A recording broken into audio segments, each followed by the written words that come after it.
Do you hear that often? Guys come back and say how much you've blessed them. I hear quite a few guys. You know, they're usually younger, but then even older guys. You know.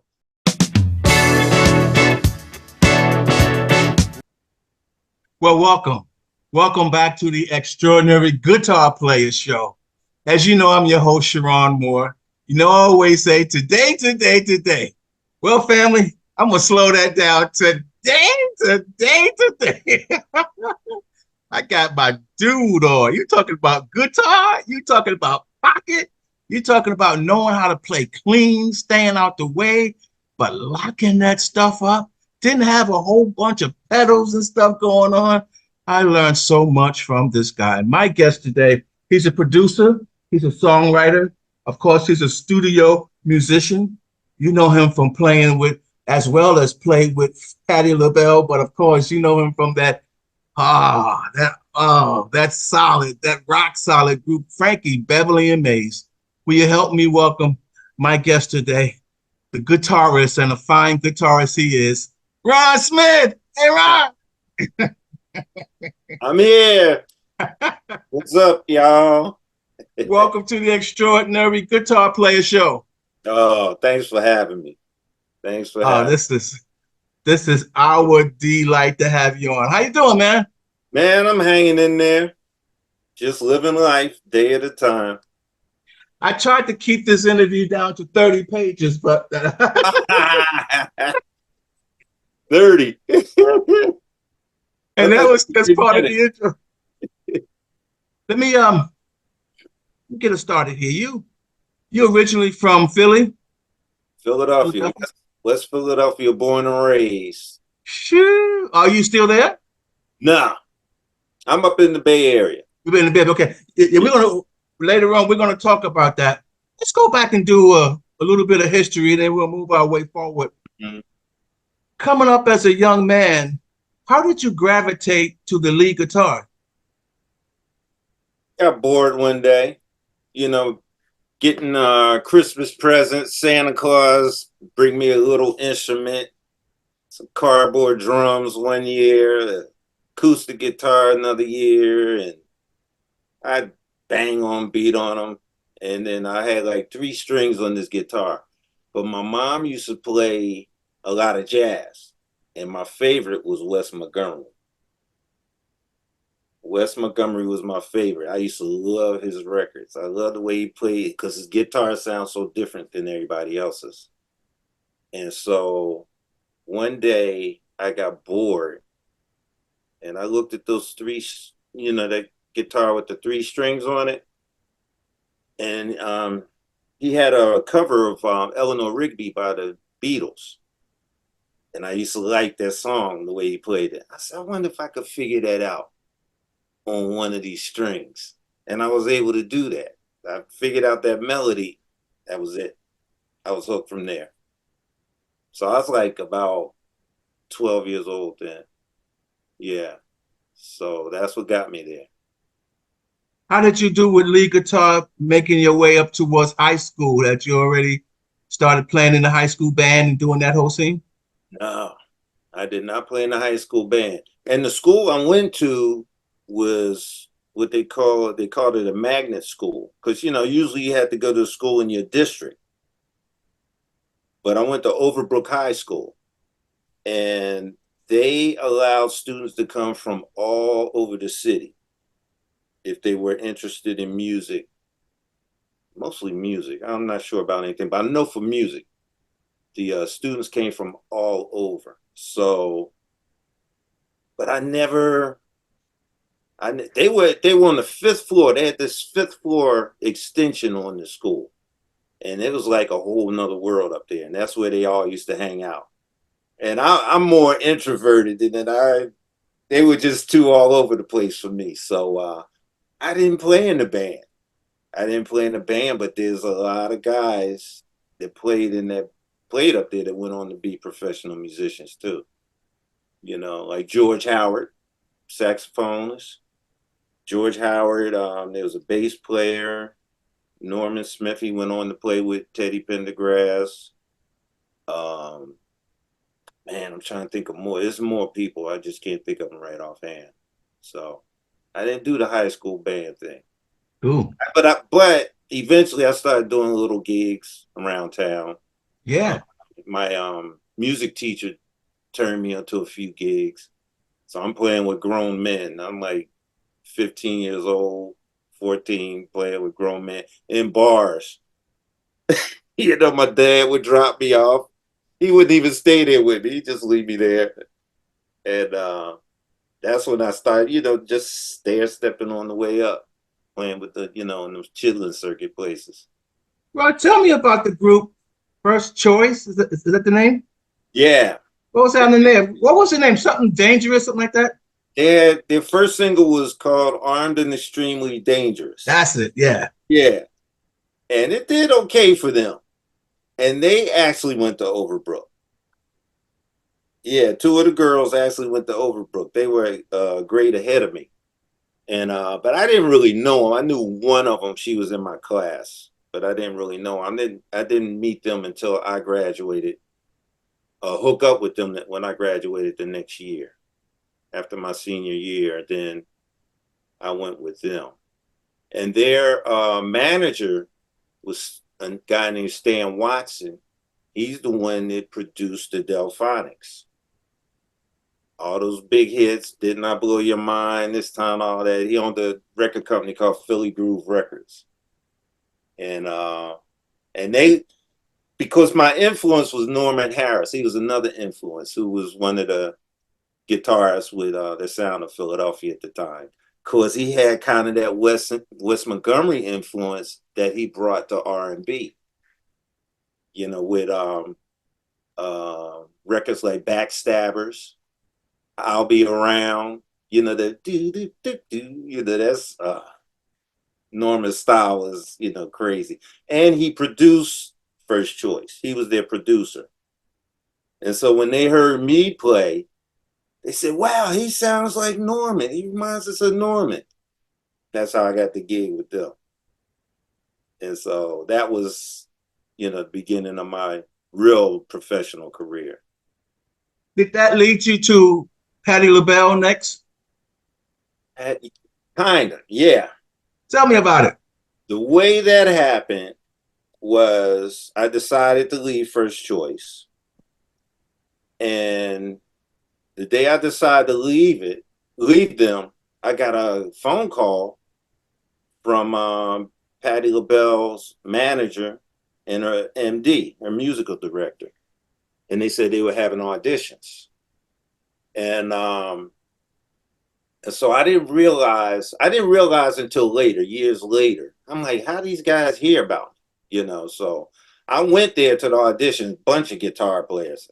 I didn't expect to get the gig because I knew LaBelle was kind of rockish. I'm jazz. I'm playing a big fat Gibson L5 and that didn't fit. But I didn't know they wanted to take her more classy, get away from that. I didn't know that at the time. But what happened, I found out later, the other guitar player that I played with First Choice, he had left First Choice. He went with Dexter Wansell. He joined Dexter Wansell. And so Patty and Dexter had the same manager. So he was the one that told Patty and Bud Ellison, the musical director, about me. So that was the connection. That's how I got into the Patty thing. I still had to audition, of course, but that's how I ended up there. To Herb Smith. How did you like your time with Patty? She kicking the shoes off on the stage? Man, I'm telling you. Seeing the audition, she was there. She would come. I mean, her personality is just so warm and pleasant. She was there from day one, and she just come to rehearsals and sit, listen and encourage us. She hadn't sung, so we rehearsed about 2 weeks before she even sang. And then we walked in, and Bud said, "Oh, she's gonna sing a little bit today, right, Patty?" And she said, "Yeah." And so we were doing her single at the time, which is the song "It's a Joy to Have Your Love." And of course, she sounded great. She sounded great. And I was like, yeah, that sounds good. And the tunes building, man, Patty snatched that mic off the stand. And when she did that, it was like an explosion. And you know how an explosion, you get stunned. I was stunned. I was like this. I stopped playing. I was like, what just happened? But her energy was so, I mean, it just went out. And I was like, oh, you gotta play, man. What are you doing? And so I had to catch up, man. But I loved every minute of working with her. Never had any problems. Never had any problems. Wherever the songs counted off, that's where we played it. Except for one time, she was about to choke Bud because they were having a little squabble and he played the song super slow. That was the only time she said, pick it up. And he stayed there. He didn't pick it up. I was like, oh, she gonna get you. So, oh yeah, but when you did something wrong to her, she was not a nice person then. She was. But Ron, I got the $100,000 question for you there regarding Patty LaBelle. You know what I'm gonna ask you? Did you get into that cooking though, man? And Patty used to make us tuna sandwiches on the bus, all kinds of stuff. Sweet potato pie. Yeah, she can burn. She can burn. Yeah. Ron, let me ask you this one. What made you move to the Bay Area after that? Well, I went to hang out with the keyboard player because and his brother and my brother were best friends back in Philly. And so I hooked up with him, just hanging out and stuff. But then a little while later, that's when they said they were going to be looking for a guitar player. And so then I said, oh, well, tell Frankie I might be interested. Because we used to do shows together when I was with Patty. We would, be on shows together. And as a matter of fact, the first one I did with him was in New York, Avery Fisher Hall. Yeah. What was it like when you first walked in the room and you met Frankie and started playing with Maze? Well, like I said, I met him on the gig, the Right? gigs. So when, they said, Frankie want to hear you, he called me up, say, man, you need to, because I had went back to Philly to hang out. They said, you got to come back, man. Frankie wants to hear you. And so I just walked in there. It was like a rehearsal. Live in New Orleans. Yeah. Ooh, do you remember that night? Oh, yeah. Man, y'all ripped that up. Y'all ripped that show up. Hey, it was just, and we were still learning. We were still familiarizing ourselves with the other songs, the previous songs that they recorded. So that was like about maybe 4 weeks into the tour. But I remember it like yesterday because my wife is from New Orleans. And so she came down there, and her mother and father came down there because they're all from New Orleans. And just the energy was just, oh, New Orleans is just, that's the number one city, number one made city. And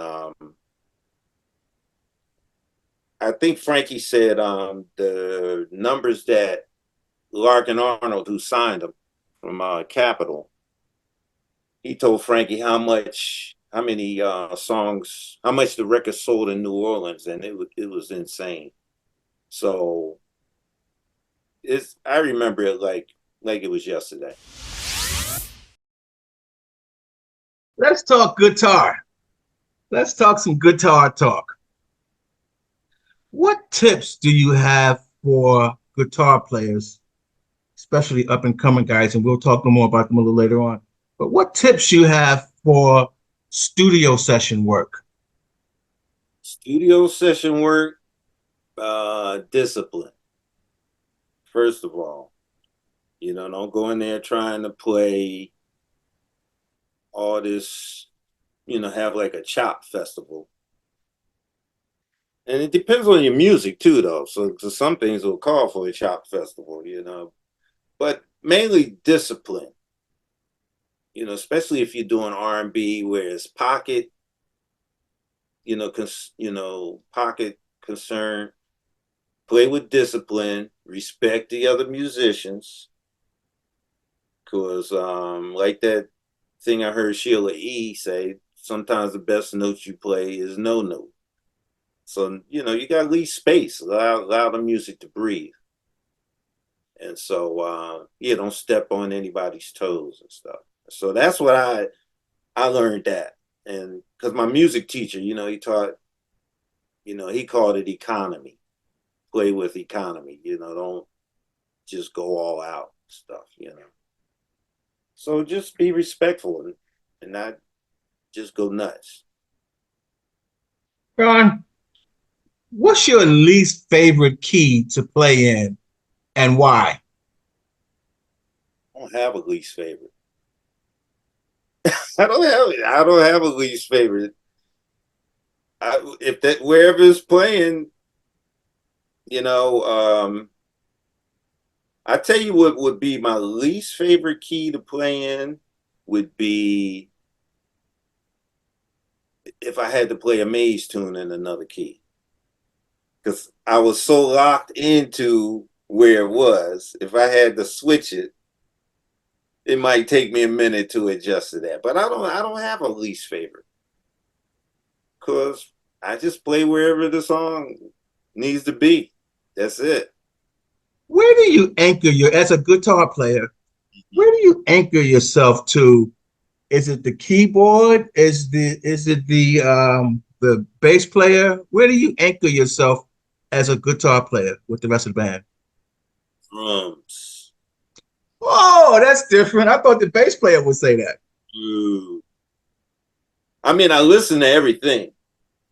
You got to listen to everything because you know you want to make sure, like I said, you're not stepping on toes. So, and you know each other's parts usually, but for my timing, it's the drums, and then especially hi hat. Ron, let me ask you this one. Let's talk a little bit about gear or endorsements, but gear. What guitar you playing, strings, amps, so on and so forth. Guitars, mostly now Strats. I play a lot of stuff. Like I said, I was a West Montgomery guy, and but I got a Schecter Strat, Fender Strat, that little cheapie there. That's a Squire 51. Like I said, about 80 something dollars. Um, then acoustics, um, Taylor, Martin, steel strings. Then I got one a nylon string by a company called Astorius. I don't even know if they're still around. I bought it so long ago, but it's got a beautiful sound to it. Oh, and then I got that the Gibson that Frankie gave me, which is a Gibson 330. That's what I played before I go to solo on that. It's from that. Amps, I like Boogie. Ron, we do a thing on the show we call Word of Advice, where I ask the guests, I ask the musicians if they will leave a parting word for the up and comers guitar players uh, that are trying to get traction in this industry, in this game, trying to get on, even the guys at the next level. Would you leave them a word of advice? Uh, what I would just say is um, study a little bit of everybody. All the the guitar players out there, just just check them out and see which directions you want to go, and then just learn what you can. Ron, here's a question that I usually ask the guests in closing at the end of the show, and that is, Ron, What do you want your legacy to be said, to be told? Uh, I don't know. I don't really. I think it's being told now. I mean, before I let go is like, I mean, how can it be anything else? How can you beat that right now? You got choirs singing it. Um, I was just telling a friend today about is a steel drum group that did a version of Before I Let Go. You can find it on YouTube. I'll send it to you. And there's a little boy in there playing. And man, they just did such. It's one of the best versions I've ever heard because they did like a little different arrangement in it with the chord changes and stuff. Is phenomenal. And so just hearing people play that solo, note for note, hearing choirs singing it, um, or just a song being sung by high school students at their graduation. That's, I mean, that's huge to me. So I don't know. That's that's a legacy right there in itself. But I just wanted people to like what I did. Just hope they appreciated what I did. Yeah. And we do, man. And I told you the blessing that you've been to me. Ron, let me say thank you so very much for being on the Extraordinary Guitar Player Show. Yeah. Thank you for having me. It was a pleasure. It was our delight. I tell you, I never thought I'll get to talk with you and meet you, just see you from at the top of the arena laying out some good tunes, man. Yeah. What a joy. Will you help us wave goodbye to all the fans? Oh yeah. All right. Thank you, fans. Love you all. Thank you, Ron.